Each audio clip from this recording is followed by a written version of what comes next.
Achète tes crédits sur vivacoin.com, site sécurisé, 5% de réduction avec le coupon PEN, PEN, tout est dans la description. Bonjour à tous, c'est Paul et très heureux de vous retrouver aujourd'hui. Oui, je sais, j'ai mis un petit t-shirt bleu, je sais qu'il vous plaît. Et aujourd'hui, très heureux de vous retrouver pour pourquoi pas deviner qui est le vainqueur de la Coupe du Monde 2018. Ça fait depuis 2 ans que moi, cette Coupe du Monde, elle me hype. En secret, chaque jour, hop, je regarde vers le ciel et je me dis, mais quand est-ce que la Coupe du Monde va arriver? Je vais sur un site internet, je tape quand est-ce que la Coupe du Monde va arriver et je trouve bien évidemment les données exactes. Et aujourd'hui, je suis très heureux de vous retrouver. La Coupe du Monde, c'est dans 2 mois et aujourd'hui, on va deviner qui pourrait remporter cette Coupe du Monde. J'ai volontairement décidé de sortir cette vidéo après que les matchs amicaux de mars soient finis pour un petit peu avoir une idée des équipes, un petit peu en forme, en méforme, enfin bref, voilà, vous m'avez compris. Je précise d'une part que ce classement est subjectif et d'autre part que je veux pas dire la vérité. C'est-à-dire que moi je connais le vainqueur, mais je vais pas le dire en fait, parce que ou alors peut-être je vais le dire, mais je sais pas en fait. Alors je suis sur le site de Libération qui a fait un très beau, je sais pas, une très belle simulation de Coupe du Monde, voilà, que ce soit en phase finale et en phase de groupe. Donc c'est très cool, on va se faire ça, on va voir un petit peu qui pourrait remporter hein, cette Coupe du Monde. On va commencer par le groupe A. Alors le groupe A, il y a qui? Il y a la Russie, l'Uruguay, l'Egypte et l'Arabie Saoudite. Je pense qu'en premier de ce groupe, le premier de ce groupe, ce sera l'Uruguay. Hein, je pense que c'est pas trop une surprise. Et en revanche, pour ce qui est du deuxième, je partirai sur l'Egypte parce que je trouve que l'Egypte a une âme,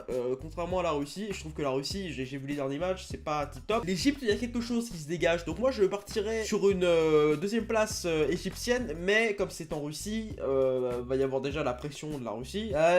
Pour l'ambiance, je sais, en vrai, je vais faire parler mon cœur et je vais dire parce que Mohamed Salah est égyptien, on va mettre l'Egypte en deuxième place, mais la Russie pourrait aussi être deuxième. Donc là, ça va faire parler du cœur, mais je sais pas, je verrais bien l'Egypte mener une campagne, tu vois, pour le mondial, vraiment une très belle campagne. Je sais pas, en tout cas, voilà, on place l'Egypte deuxième. Alors, est-ce que j'ai tort? Est-ce que pour vous c'est la Russie? Moi, je vais dire l'Egypte parce que quand même la Russie c'est quand même assez faible. L'Egypte, franchement, ça se joue à ça, je pense. Deuxième groupe avec le Portugal, l'Espagne, l'Iran et le Maroc. Alors là, ça va être compliqué. Non, pas du tout. Ça va être compliqué de décider qui est le deuxième et qui est le premier. Alors pour moi, bon, l'Espagne va être premier, le Portugal va être deuxième. Donc on va mettre Espagne premier et Portugal deuxième. Voilà, parce que je pense que ça va être comme ça. Je verrais bien une petite, un petit groupe B comme As. Le groupe C, le groupe qui nous intéresse, nous les Français. Et bien évidemment, il n'y a pas que des Français qui regardent la vidéo. Je salue bien évidemment tous les Maghrébins, je salue les Suisses, je salue les Belges, je vous fais plein de bisous. Mais là, hop, on va voir qui va être le premier dans le groupe C. Alors groupe C,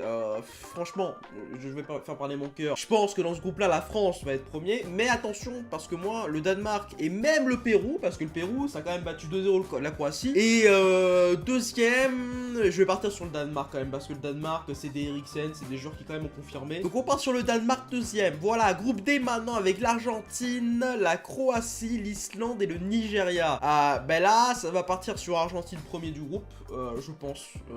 Il n'y a pas de surprise à ce niveau-là. Et puis la Croatie deuxième. Quoique, en vrai, je sais pas, hein, parce que c'est vrai que l'Argentine, ces temps-ci, c'est pas ouf, hein, en vrai. Je vais dire, je vais prendre un risque là, parce que j'aime prendre des risques. Je vais dire Croatie premier, voilà, de ce groupe. Et Argentine deuxième de ce groupe. Voilà, on va partir sur ça. Je pense que c'est mieux, voilà. Après, peut-être que je me trompe, mais je partirai sur Croatie premier, Argentine deuxième. Mais là, pour le coup, je pense que face à la Croatie, l'Argentine va peut-être, je sais pas, je dis pas perdre, mais peut-être faire un match nul. Et peut-être qu'au goal average, la Croatie sera meilleure. Bref, je vais partir sur un Argentine deuxième, même s'il y a Messi, même s'il y a des grands joueurs dans l'équipe d'Argentine, mais il n'y a pas Dybala, il n'y a pas Icardi, donc bon, je vais pas te mentir que moi l'entraîneur de l'Argentine, c'est pas mon kiff. Groupe E, Brésil, Suisse, Costa Rica et la Serbie. Oula, ça c'est très compliqué à choisir. Je vais partir sur un premier Brésil. Je pense que le Brésil c'est assez exceptionnel depuis quelques mois déjà. Allez, deuxième, on va faire plaisir aux Suisses, on va mettre la Suisse. Voilà, même si j'aurais peut-être penché pour la Serbie, mais au final je pense que la Suisse va être deuxième. Je sais pas, je les sens bien ces Suisses. On va voir de toute façon parce qu'il y a quand même des bons joueurs en Suisse, il y a des bons joueurs aussi en Serbie, il y a des bons joueurs aussi au Costa Rica. Mais bon, ça va être difficile. Groupe F, alors là, je pense que c'est pas trop une surprise. Je vais dire Allemagne premier et puis Suède deuxième. Voilà,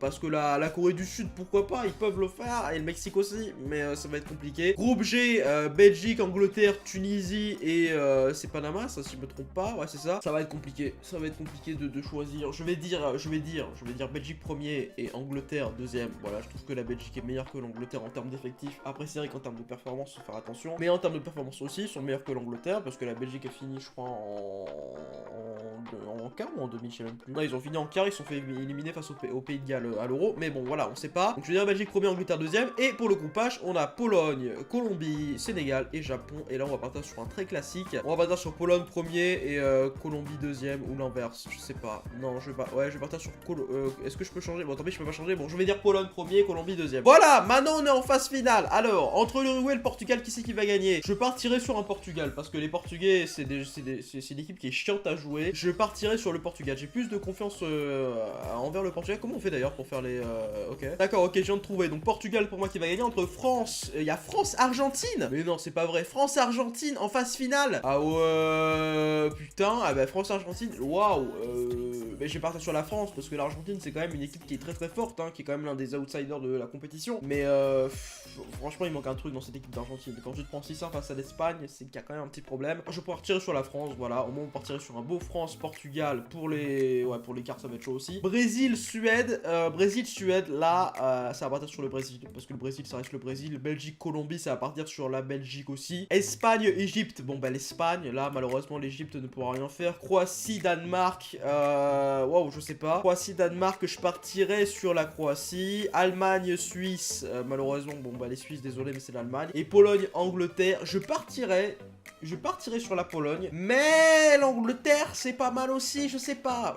Non, je vais dire Angleterre, on va dire Angleterre. Et ils se feront éliminer en quart, je pense. Alors voilà, du coup, on a des beaux quarts de finale, hein. Alors Portugal-France, on va dire que c'est la revanche, donc la France va gagner, hop là, parce que je vais pas te mentir que la finale, je suis encore là, frérot. Brésil-Belgique, je partirais sur... Brésil quand même, Brésil c'est quand même une belle équipe. Espagne-Croatie, ce sera l'Espagne. Allemagne-Angleterre, ce sera l'Allemagne. Et là du coup en demi-finale on aura un France-Brésil et un Espagne-Allemagne. Là ça risque d'être plutôt chaud. France-Brésil, on va dire victoire de la France. Et Espagne-Allemagne, je vais prendre un risque, mais je dirais victoire de l'Espagne, parce qu'en ce moment je les trouve extraordinaires. Même si c'est vrai que depuis ces dernières Coupes du Monde, notamment celle de 2014, enfin depuis la dernière Coupe du Monde réellement, et même les derniers Euros, ils sont un peu décevants. Donc je sais pas, je partirais sur... on va dire sur l'Espagne quand même, parce que je vais dire l'Espagne, voilà, je vais dire l'Espagne, on va dire. Et pour le vainqueur, là, c'est pile ou face, donc il me faudrait une pièce, s'il vous plaît. Allez, on va dire que ça, c'est une pièce. Ça, c'est France, et ça, c'est Espagne, ok? Attention, je triche pas, hein. Je ne triche pas, les amis, je viens de le faire. Et c'est... Wow, c'est la France. Wouh. Du coup, la France gagnerait la Coupe du Monde. C'est chaud quand même, hein. C'est chaud quand même, hein. Je vais pas te mentir. Et du coup, la France. Wouh. C'est complètement subjectif, je le sais. Mais là, ça se joue à pile ou face. Là, ce genre de... Les finales, ça se joue toujours à pile ou face. D'où le pile ou face, un petit peu avec la canon. Parce que voilà, je sais pas d'ailleurs en passant de produit, attention. Mais voilà, je partirai sur la France. Victoire de la Coupe du Monde. Mais si je devais un petit peu refaire mon jugement, ça va se jouer soit entre la France, soit entre le Brésil, soit entre l'Espagne, soit entre l'Allemagne. À partir des demi-finales, c'est complètement... ça se joue sur des petits détails. Ça va être dur, mais il y a possibilité pour la France, pourquoi pas, de remporter cette Coupe du Monde. Voilà les gars, j'espère que la vidéo vous aura fait kiffer. Dites-moi dans les commentaires votre gagnant de la Coupe du Monde. Moi en tout cas ça aura été la France. Est-ce que pour vous ça va être une autre nation? En tout cas moi je vous dis à la prochaine, c'était votre Gapon, plein de bisous, peace. J'espère que tu as kiffé la vidéo. Si c'est le cas, tu peux liker la vidéo et bien sûr t'abonner à la chaîne si ce n'est pas encore fait. Et si tu as envie, tu peux encore visionner 2 vidéos qui sont disponibles sur l'outro. Parce que Pun, ça se goûte sans modération bien sûr. Allez, à la prochaine.